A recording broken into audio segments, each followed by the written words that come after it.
Now, one person who's been following the reports very closely is James Faluszczak. Now, he's a former Catholic priest and clerical abuse survivor, and he joins me now. Well, good evening to you. Many thanks for joining us on EuroNews tonight. Now, this is one of many reports over the years relating horrific stories of child sex abuse by the church. When you hear these reports, these stories that are once again exposed, does this provide any closure for you? Does it allow you, in some respects, to start forgiving the church? We can't forgive the church. Survivors like me cannot forgive the church until the full truth has been revealed, not just about Cardinal Mr. McCarrick, but scores of bishops throughout the world and throughout the history of the church. This is a systemic and historical problem. I can't imagine it's going to go away just with one report about one man.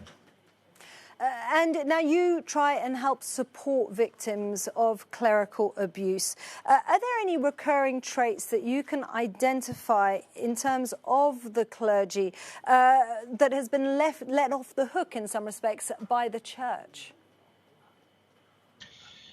Every case is different, and every case is also tragically the same.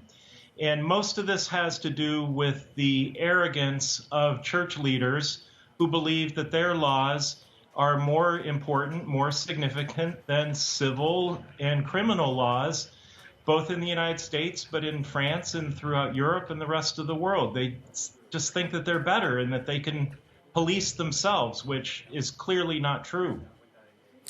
James, by telling your story, you have provided support to other victims who've now had the courage to speak out. Can you share with us, though difficult I know, what happened to you? The neighborhood in which I grew up in Erie, Pennsylvania, we had a church right around the corner from where I lived. And the church was a social center. It was a place for all the kids in the neighborhood to play. But I also worked at the church as a kid after school and was there almost every day. And the priest, the pastor, who knew that my home life was compromised, that both of my parents were experiencing their own difficulties, knew that I was vulnerable, and over years brought me closer and closer to him. And at an especially vulnerable moment, he moved on me.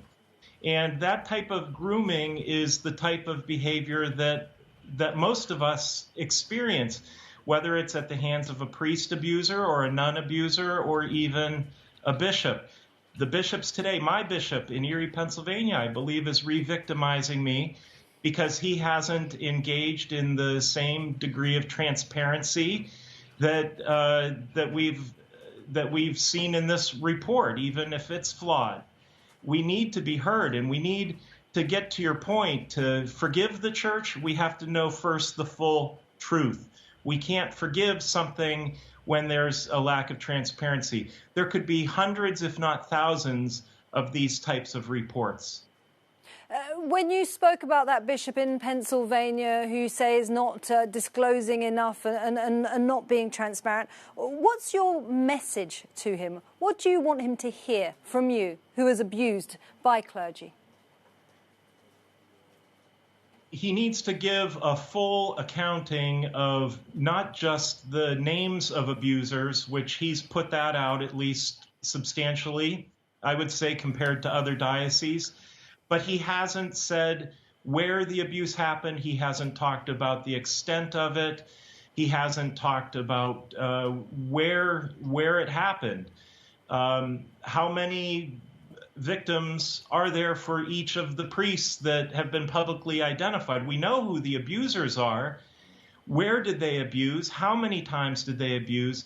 They're really unwilling, including my bishop, to underline the systematic and historical nature of this problem. An unwillingness there in the church. Many thanks for talking to us. We really appreciate your time, James Faluszczak.